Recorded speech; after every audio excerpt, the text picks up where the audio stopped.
Geração vitoriosa, num ano em que as coisas não estão saindo como esperado. O Flamengo viveu uma situação parecida a essa há 40 anos. O Eric Faria conta essa história, ó, direto do túnel do tempo. Os intocáveis. Há na história rubro-negra homens que viraram lendas, ídolos imortalizados com bustos na sede do clube. São os caras campeões de tudo na década de 80. Flamengo! Campeão mundial indefinido no Japão! Só que até eles, 40 anos atrás, em 1983, sofreram com a insatisfação dos torcedores. O time vinha de 4 partidas sem vencer. Estava na lanterna do grupo na Libertadores, sendo inclusive eliminado bem cedo da competição. E numa segunda-feira, antes de bater o Goiás por 2-0 pelo Brasileirão, alguns geraldinos perderam a paciência, levaram faixas e as exibiram para o Galvão Bueno, que transmitiu a partida. E olha lá, o povo tá mostrando pra mim aqui, pra me falar, ó, um show de fracasso, time sem graça, queremos raça, se não, ó. Tinha cartaz pedindo a volta do Tita, emprestado ao Grêmio, e também o retorno do Nunes.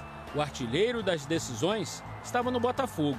O ex-camisa 9 viu com a gente as imagens daquela noite. Houve um desentendimento entre eu e o Carpegiani e eu pedi para ser emprestado ou vendido nessa época, porque eu não aceitei algumas coisas que estavam acontecendo. Aí eu fui emprestado para o Botafogo, mas voltei logo.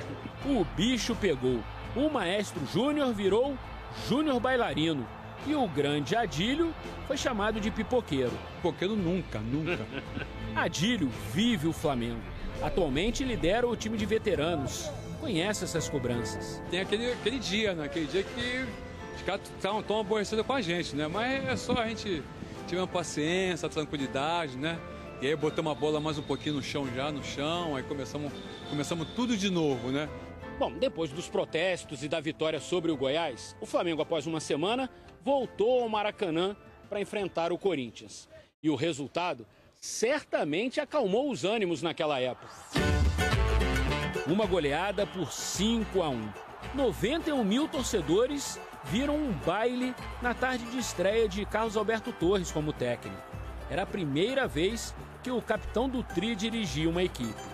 O campeonato seguiu, o time engrenou e conquistou o terceiro título brasileiro, derrotando o Santos na final por 3-0, com o terceiro gol marcado por Adílio, aquele pipoqueiro. No finalzinho tudo dava certo, né? A gente tinha aquela energia sempre positiva, né? Pô, o que foi conquistado não pode ser apagado, né? Então, pô, vamos de novo, né? Qualquer semelhança com os tempos atuais é mera coincidência. Mas, lembra, geração vitoriosa, insatisfação da torcida, jogo importante contra o Corinthians, mudança de treinador. Falta a reviravolta. Será?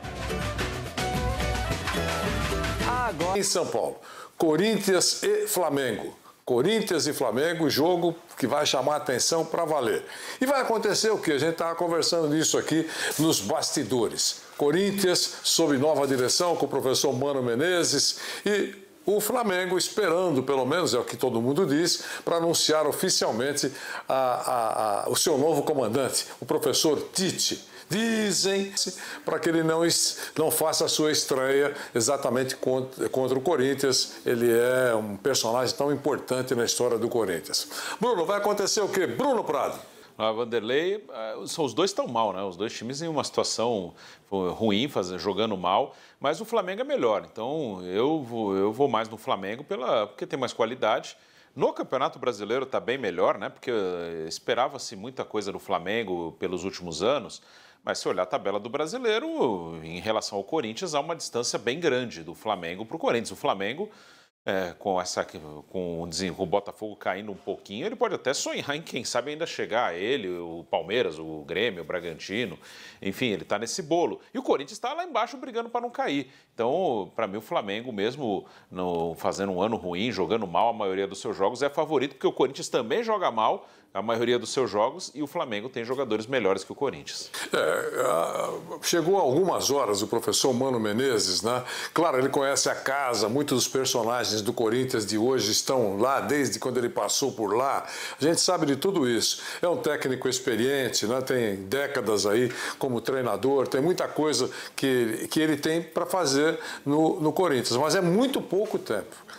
Alguns entusiasmados esperavam que ele já colocasse um dedo no lugar certo e que o Corinthians tivesse passado nessa briga recente contra o Fortaleza lá no Ceará. Mas era impossível, em algumas horas, ele fazer o time do Corinthians melhorar de forma tão intensa. Não conseguiu e ainda assim o tempo é curto para enfrentar o Flamengo, que, como disse o Bruno, não é essa beleza toda nos últimos tempos, mas antes da bola rolar, é francamente favorito. E agora o que vai acontecer a gente não sabe, as coisas podem, o futebol permite que surpresas aconteçam.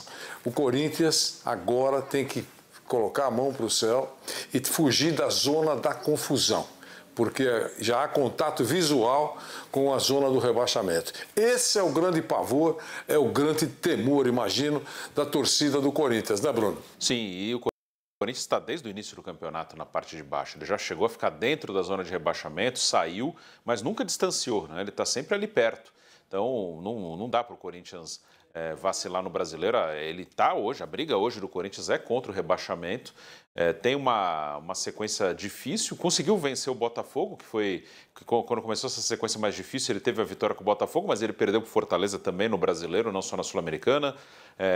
Perdeu para o São Paulo, que era outro desses jogos difíceis, empatou com o Grêmio aqui em Itaquera, e agora essa sequência será fechada com o Flamengo em Itaquera e depois da data FIFA o Fluminense no Rio de Janeiro.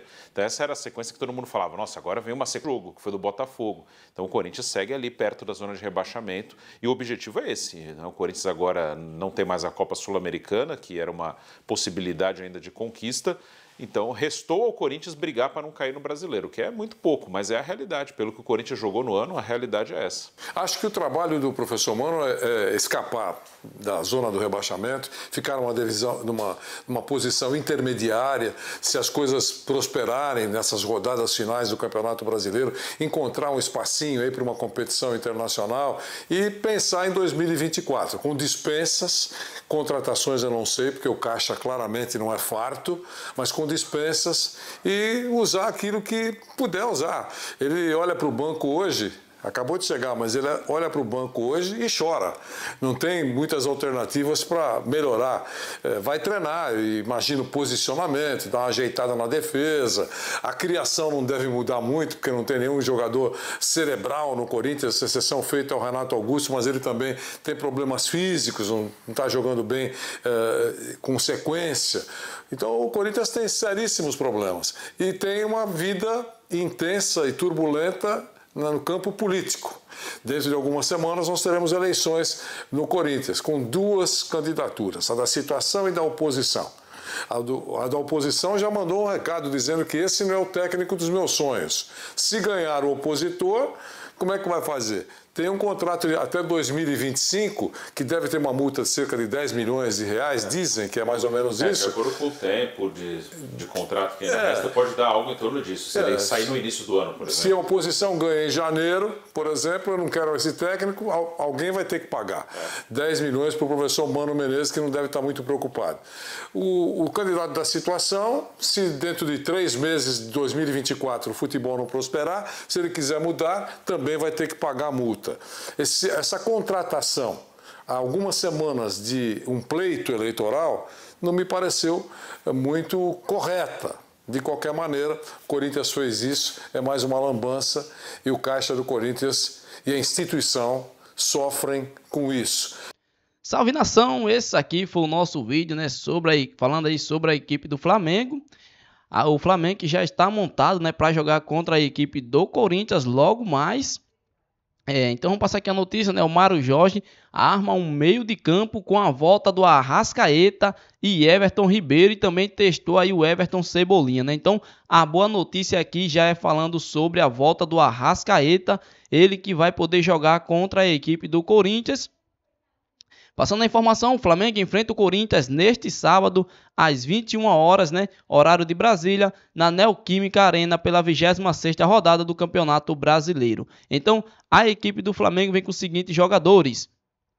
A provável escalação do Flamengo vai ter o goleiro Rossi, o Wesley na lateral direito, Fabrício Bruno e Léo Pereira, os 2 zagueiros, Ayrton Lucas, Eric Pulgar de volante, Gerson, Everton Ribeiro e Arrascaeta, né? E no caso, o Mário Jorge treinou a equipe aí com Pedro e Bruno Henrique no ataque. O que você achou desse ataque, pessoal? Pedro e Bruno Henrique, né? Vale lembrar que a fase do Pedro também não é a das melhores, mas entre Pedro e Gabigol, com quem você iniciaria o jogo, né? Comente aqui, deixa a sua opinião, né? Vale lembrar que após a vitória por 1-0 sobre a equipe do Bahia no último sábado, o Flamengo voltou a vencer depois de 4 jogos, né? E subiu aí para o 5º lugar na classificação. Classificação que deixa o Flamengo aí na pré-Libertadores, né? Então o Flamengo precisa muito aí dessa vitória contra a equipe do Corinthians. E pessoal, comente aqui também o que você achou dessa escalação do Flamengo. Você está de acordo aí com o ataque aí Pedro e Bruno Henrique, ou você preferia ver aquele ataque Bruno Henrique e Gabigol? Comente aqui, deixa a sua opinião, né? A boa notícia ficou pela volta do Arrascaeta, ele que vai poder atuar no meio de campo aí do Flamengo, junto com o Everton Ribeiro, né? Então o Flamengo aí mais tradicional, o Flamengo que a gente já estava um pouco acostumado a ver, né? Sem muitas mudanças, à vista do que o São Paulo fazia, que trocava todo mundo. Então o Flamengo vai entrar num padrão, né? A única ausência aí mesmo é só a do Gabigol, que vai ficar no banco de reserva. Então, essa aqui foram as nossas últimas notícias do Flamengo, né? Para poder já entrar em campo contra a equipe do Corinthians. Se inscreva aqui no nosso canal Mengão News Oficial, que é muito importante. Deixe o seu like, ative o sininho de notificações e até o próximo vídeo. E fui!